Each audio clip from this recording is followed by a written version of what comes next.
Good afternoon. I'm Supervisor Ed Romaine. I want to welcome you to Brookhaven Town Hall. I'd ask, what, let me take it? Sure. I would ask if we could have our council members join us. Before we start our town board meeting, what we usually do is we'd like to recognize special people or events. And Jane Bonner, our councilwoman, has some proclamations, one for a school district that got a Blue Ribbon Award, and one for a teacher from her district that was the Teacher of the Year. Right, so let me give this to Jane. Thank you, Supervisor Romaine. Can I have my Mount Sinai School District, the Superintendent Gordon Brosdale and Principal Peter Pramaratis come on up? I know that there are others.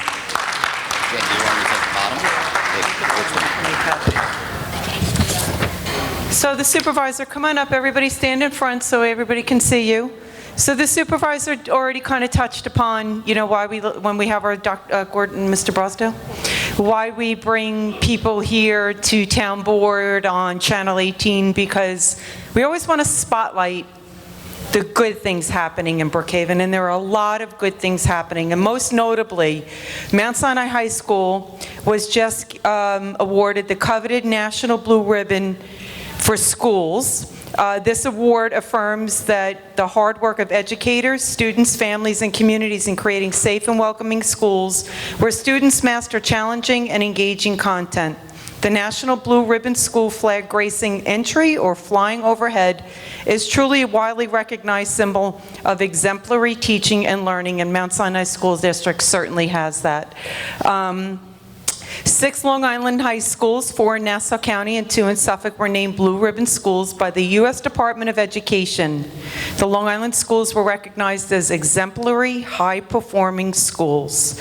The Mount Sinai High School was named recently for former principal Robert Grable, who died in 2019 at the age of 49. It was a very tragic and impactful death in that community. The current principal, Peter Pramaratis, said the recognition is directly attributed to his legacy. And I'm going to turn the microphone over to Principal Pramaratis so we can talk a little bit about the Blue Ribbon, and I know that the superintendent has something he'd like to say too, and he'd make some introductions. I guess I'll go to Mr. Brosdale now. Okay. Thank you, Jane. We'd like to thank the town, particularly Jane, for inviting us. It's quite an honor to be here. Being recognized as a National Blue Ribbon School is an incredible award, recognition to the community, entire community, our families, our incredible students, and the hard work of our administration and our teachers in the high school. I thought it was coming. We were recognized. We're in New York State School of Recognition for 7 consecutive years. So, thank you. I thought this was a natural follow-up, and I thank the high school for going for it and putting in all-out work. But thanks for this recognition, and again, it's an incredible job working in this wonderful district of Mount Sinai. Mr. Pramataris? Thank you very much, Mr. Brosdale. Thank you again, Councilwoman Bonner. I know you're always there acknowledging our efforts as a Mount Sinai district, and everybody for taking the time to do this. It's nice to know that the hard work gets recognized. The Blue Ribbon application is an extensive one. Here with me today is Dr. Corey Doyle, who assisted me in the process, so I want to thank him. He's one of our finest ELA teachers. And I just want to introduce, who have a few words, 2 of our student leaders. Especially during the pandemic, our student leadership is looked upon to really be the voice of our students. Similar to local government, they are my eyes and ears. And as principal, I just can't thank them enough. So with us today is our senior class president, JP Donato, and our student government president, Emma Viscount. I'm not going to say much, but other than as a leader, and as you all know, as a leader, you rely upon the work of all of your constituents, all of the stakeholders, everybody from the custodian who cleans up the cafeteria so the kids have a clean space to eat and live and just learn, to obviously the teachers who are giving engaging activities for the students to flourish. We're very fortunate. We live in a community, too, where our parents constantly support the efforts of the administration, both fiscally and just being there to help us with fundraising activities. The PTO donates back a tremendous amount of money so the kids can always have the extras. And I'm proud to not only be a resident of Mount Sinai, but to also be their instructional leader at the high school now. This award was also given to the middle school in 2012, and I had successfully submitted the application then. So for me, it's just really special that I can be in the community for the last 12 years and having brought the Blue Ribbon Award to both the middle school and to the high school. Thank you.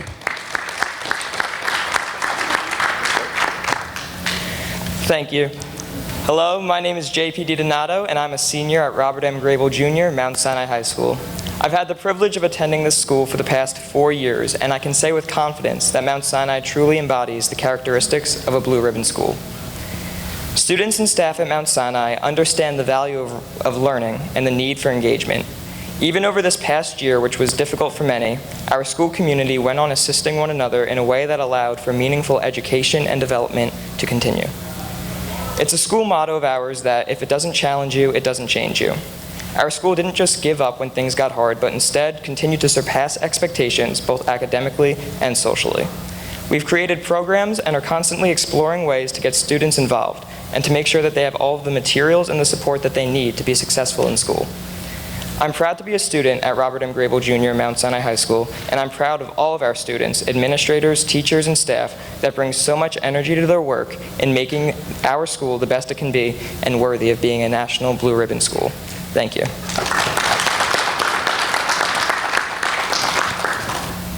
Hello, my name is Emma Viscount, and I'm also a senior at Robert M. Grable Jr. Mount Sinai High School. I'm incredibly thankful that I got to spend such an influential 4 years of my life at a place like this. When you walk into any classroom, like JP just said, you will see a sign that reads, "If it doesn't challenge you, it doesn't change you." And I think that there's no better way to describe the overall experience at Mount Sinai High School. We have enthusiastic teachers, curious and engaged students, and involved administrators who come together to form a truly great learning community.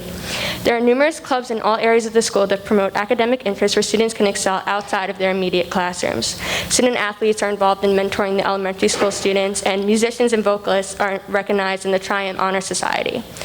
It is this specific opportunity that really embraced the defining characteristics of all students at Mount Sinai High School, that nobody is limited to being just one thing. I'm incredibly thankful for my past experiences, and I'm proud and honored to say that I'm a student at Robert M. Grable Jr. Mount Sinai High School. Thank you very much, guys. That was tremendous. I know time is short. I just want to end off with one quote that kind of sums up the award that I believe, as a district, we all helped achieve. Vince Lombardi said, "The achievements of an organization are the results of the combined effort of each individual," and that specifically goes to this award. So thank you again for acknowledging our efforts.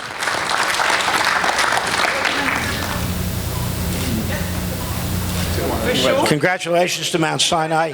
Mount Sinai. And we obviously respect school boards.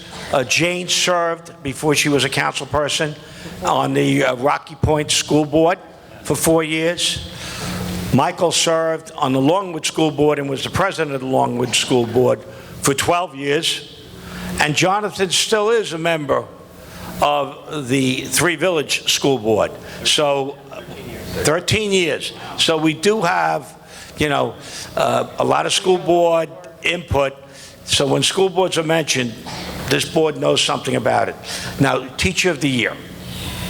Thank you, Supervisor. Can I bring up Rich Acratelli and my VFW partners? Where are you guys? Come on up.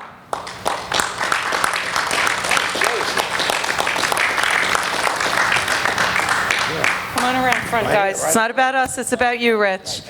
So Rich Acratelli is a social studies teacher at Rocky Point High School, an adjunct at Suffolk Community College. He raises funds for the VFW 6249 golf outing, where all funds go to veterans and their families. He was instrumental in creating the town memorial at Diamond in the Pines in Coram, the Veterans Square in downtown Rocky Point, the Rocky Point Veterans Wall of Honor at Rocky Point High School, and most notably, the private first-class Joseph P. Dwyer support project for veterans dealing with the challenges of post-traumatic stress disorder. Why do I say all this? Because The VFW Teacher of the Year was established in 1999, and it was named after former VFW National Commander John Smart and retired VFW Quartermaster General Larry Mayer. The award recognizes our nation's top teachers for their exceptional commitment to teaching Americanism and patriotism to their students by promoting civic responsibility, flag etiquette, and patriotism in the classroom. And this man, Rich Acratelli, Rocky Point High School teacher, embodies every single one of those attributes and 100 times more. He is an unbelievable man.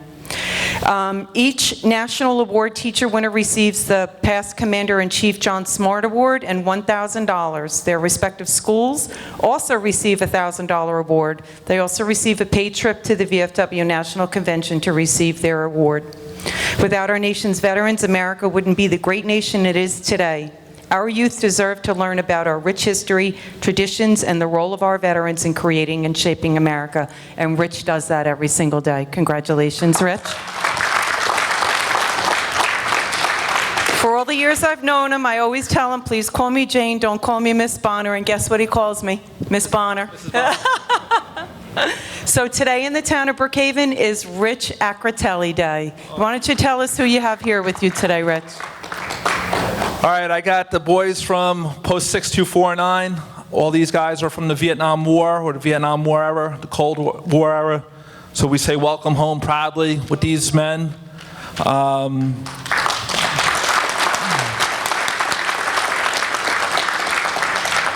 Even though they were a lot younger years ago, they have a second mission today, and is that to always support a lot of the war on terror veterans over the last 20 years since 9/11, to make sure that they have a welcome home, that they're treated with respect, that they're taken care of, and any of their needs are met, and that of their families. So these guys, even though they're a little bit older, and they probably hit maybe a lunch today at some point.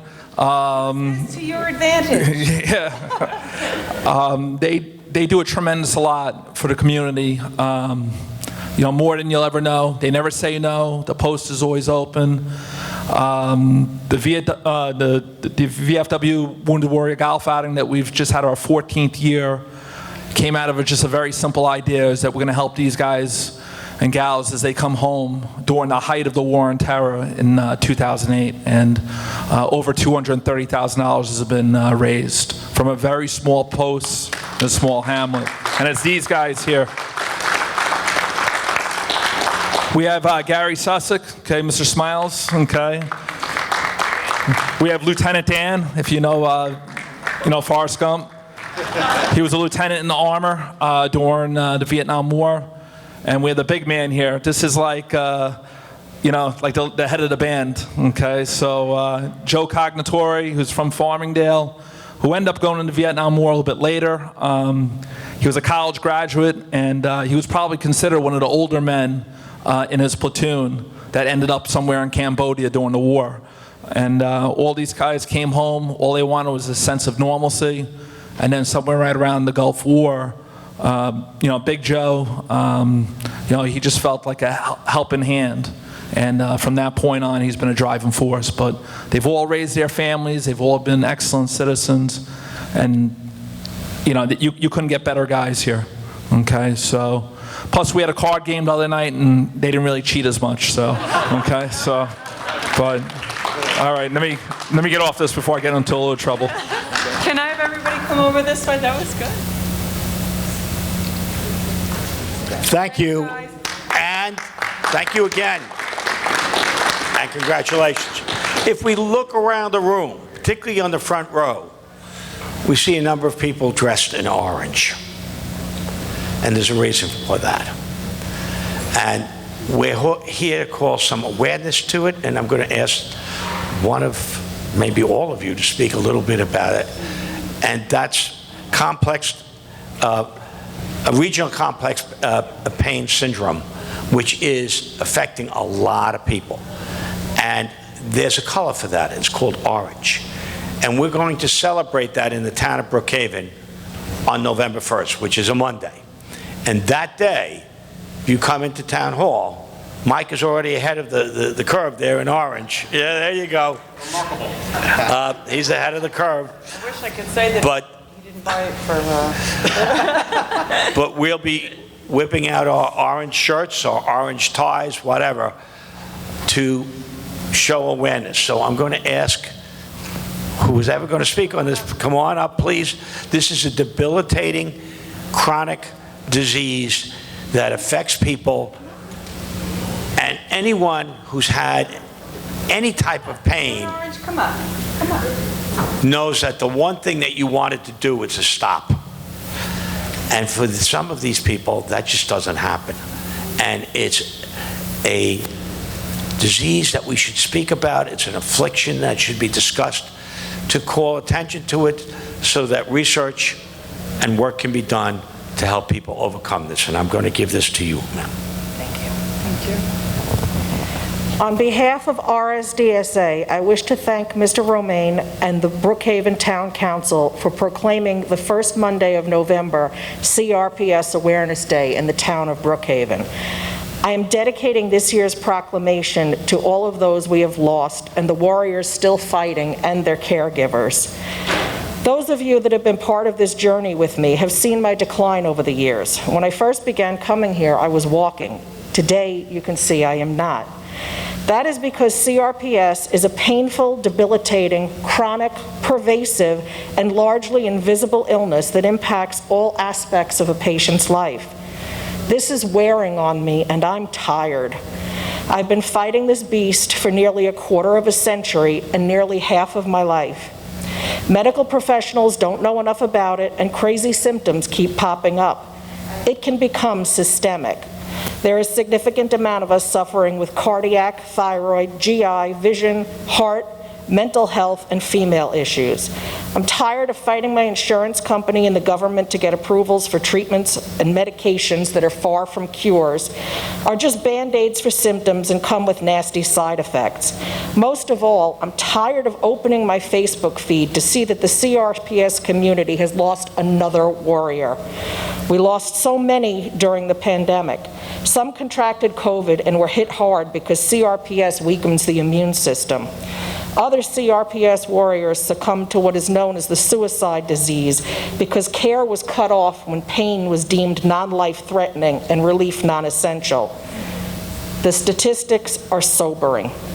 An estimated 233 patients in the U.S. took their own lives in 2020.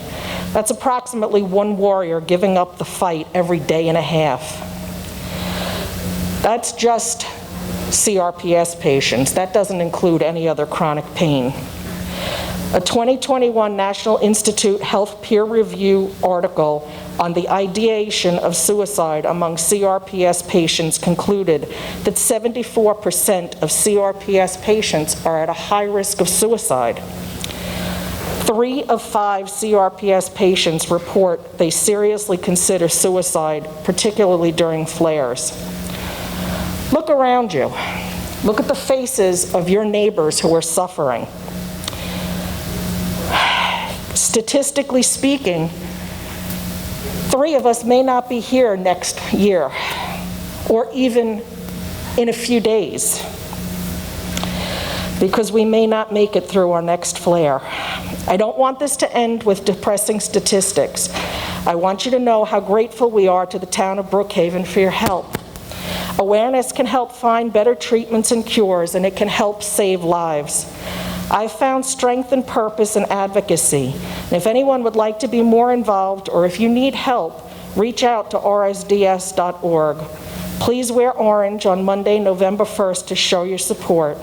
And thank you once again for helping us raise awareness for CRPS. Thank you. And we've proclaimed November 1st as RSD/CRPS Awareness Day so that more are aware, so that we can call attention to this syndrome, so that we can get the type of research that is necessary to try to overcome some of the chronic pain that people who suffer from this have to endure. So with that, why don't we all gather around, take a quick photo. I'd like to say something too. Okay, sure. Cheryl helps us, but I work with I work with RSDSA, and 2016, two other women and myself decided that we needed more awareness and for the community, our community to come together. So we started a walk in Eisenhower Park. To date, we've raised over $265,000 for the community, and it supports research. We do a week camp for children that have it, and we have a teen weekend, and then a young adult weekend that we sponsor, so that young adults and children know they're not alone in this. It's hard for us at our age, so imagine children going through the type of pain we deal with. So I want to thank you also for doing this for Cheryl. Well, not only thank you, but if you ever think about moving that walk to a location in Suffolk, the town would be happy to work with you to suggest locations, possibly town-owned locations like a Cedar Beach or other facilities that we own where you could walk around and those walking could raise money for awareness and treatment.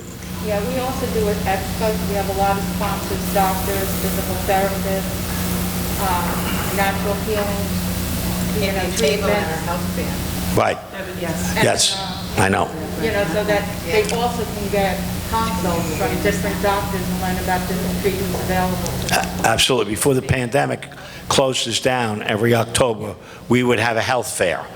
We're not doing that this year because of the pandemic and concern, but This year or last year. right. Hopefully next year. Hopefully next year.